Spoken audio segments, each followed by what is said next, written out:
கடவுள் எங்க இருக்கார் தெரியுமா? அவர் தூணுக்குள்ள கூட இருக்கார். அசுர ராஜா ஹிரண்யகசிபு, நான் தான் கடவுள்னு பெருமை கொண்டவன்.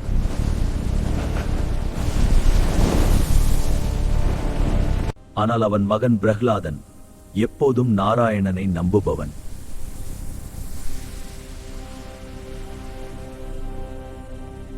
கோபம் உச்சத்துக்கு போன ராஜா, உன் கடவுள் இங்க இருக்கானா? காட்டு உன்னோட கடவுளை சவால் விட்டான். அந்த நொடியில் தூண் உடைந்தது.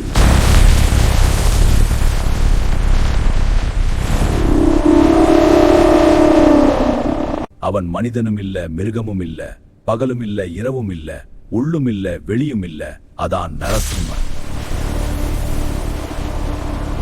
பக்தன் பிரஹ்லாதன் முன் நின்றான். அவன் பயமில்லாமல் தலை வணங்கினான்.